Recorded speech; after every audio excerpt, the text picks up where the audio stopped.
राधे राधे मित्रों, राधा रमन की जय, नर्मदे हर।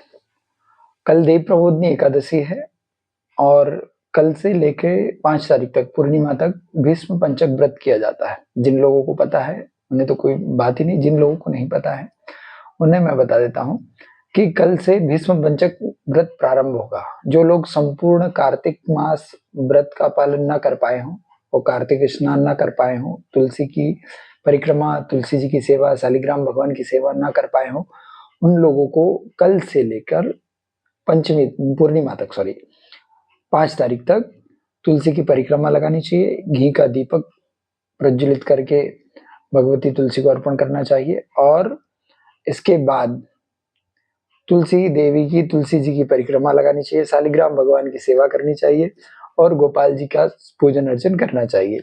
इस व्रत में करना क्या है? भीष्म पंचक व्रत में करना ये रहता है कि भगवान नारायण की सेवा के पश्चात भीष्म को, महाराज भीष्म को तर्पण प्रदान किया जाता है। तर्पण प्रदान करने के बाद सारे ग्रंथों का अवलोकन करना चाहिए, स्वाध्याय करना चाहिए, गीता पढ़नी चाहिए, भागवत पढ़नी चाहिए और जो भी आपके पास ग्रंथ उपलब्ध है उन ग्रंथों का अवलोकन करना चाहिए।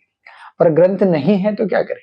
अगर ग्रंथ नहीं है तो श्री रामचरितमानस का पाठ करना चाहिए। जो भी रामचरितमानस में जो स्तुतियां हैं, जय राम रमा रमणम सुमनम और मैं नारी पावन प्रभु जग पावन और भय प्रकट कृपाला, जय जय सुरनायक जन सुखदायक प्रकट, ये सब स्तुतियों का पाठ करना चाहिए और भगवान को ये स्तुतियां सुनानी चाहिए और बड़ी ही श्रद्धा के साथ इस व्रत का पालन करना चाहिए। कहते हैं कि जो भी इस व्रत को करता है उसको संपूर्ण कार्तिक मास का फल प्राप्त हो जाता है। और कार्तिक मास तो वैष्णवों के लिए उस प्रकार है जैसे किसी अंधे के लिए नेत्र हो, जैसे किसी निर्धन व्यक्ति के लिए कोई लॉटरी लग जाए, या फिर किसी अब अतृप्त आत्मा को तृप्त होने के लिए, जैसे कई दिनों से जो अतृप्त था और उसे तृप्ति के सारे संसाधन मिल जाए, उस प्रकार वैष्णवों के लिए कार्तिक मास है। इस कार्तिक मास में अधिक से अधिक भजन करना चाहिए, अधिक से अधिक नाम जप करना चाहिए। वृंदावन, अयोध्या जी और चित्रकूट, ये जितने भी धाम हैं, इन धामों की परिक्रमा कार्तिक मास में बहुत पुण्य प्रदान करने वाली है। इसी मास में, और ये जो कार्तिक मास है ये साधारण मास नहीं है, अभी तो ये देवताओं का मास है। इसी मास में सारे त्योहार, सारे व्रत, और देवताओं के व्रत, मनुष्यों के नहीं, देवताओं के व्रत इस माह में पड़ते हैं। गोपाष्टमी ले लीजिए, आंवला नवमी ले लीजिए। आंवला नवमी के बारे में जितना कहा जाए उतना कम है। बताते हैं इस दिन अक्षय पात्र भगवान कृष्ण ने द्रौपदी जी को दिया था। इसी दिन भगवती लक्ष्मी ने भगवान विष्णु और शिव जी को आंवले के वृक्ष के नीचे भोजन पवाया था। और अनेकानेक कथाएं हैं कि जो भी आंवला नवमी के दिन भजन, कीर्तन और आंवले के वृक्ष के नीचे करता है तो वो भजन उसका उसका कभी क्षय नहीं होगा, वो अक्षय हो जाता है। और इसी मास में अन्नकूट पड़ता है, गिरिराज जी की पूजन पड़ती है, दीपोत्सव पड़ता है, दीपावली पड़ती है। पूर्णिमा को देव दीपावली पड़ेगी और विष्णु प्रबोधिनी एकादशी भी अभी आएगी।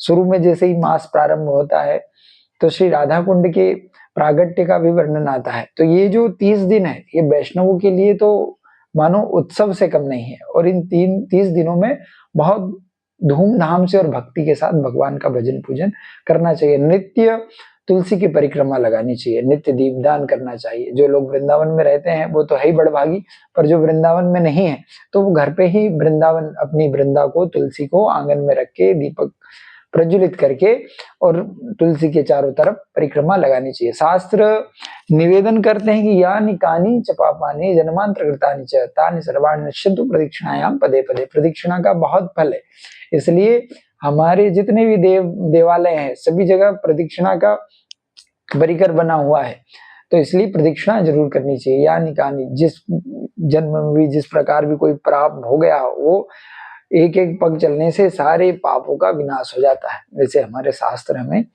आज्ञा देते हैं। तो बड़े ही भक्ति और श्रद्धा के साथ इन 5 दिनों में भीष्म पंचक व्रत का पालन करें और भीष्म पंचक व्रत करें।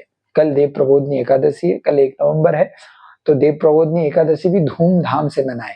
जो लोग पूरे साल की एकादशी नहीं रख पाते हो तो वो साल में 2 एकादशी जरूर रखनी चाहिए। एक देव प्रबोधिनी एकादशी, दूसरी जो निर्जला एकादशी है, जब जिसे हम भीम एकादशी बोलते हैं, भीष्म एकादशी बोलते हैं, उस एकादशी को, जो कि वैशाख में पड़ती है। इन 2 एकादशी का संपूर्ण साल में 2 एकादशी व्रत तो रखना ही चाहिए। पर जो नहीं रख पाते हैं, जो बहुत ज़्यादा ही प्रमादी, आलसी और भोजन भट्ट हैं कि हमसे नहीं रहा जाता, पंडित जी बहुत भूख लगती है, तो वो 2 एकादशी का व्रत करें, उससे संपूर्ण एकादशियों का फल प्राप्त उन्हें हो जाता है। कल देव प्रबोधिनी एकादशी है, विष्णु प्रबोधिनी एकादशी है, भगवान विष्णु का कल उत्थान किया जाएगा और सभी मांगलिक कार्य शुरू हो जाएंगे कल से। तदेव लग्नम सुदिनम तदेव ताराबलम चंद्रबलम तदेव विवाह आदि कार्य प्रारंभ हो जाएंगे।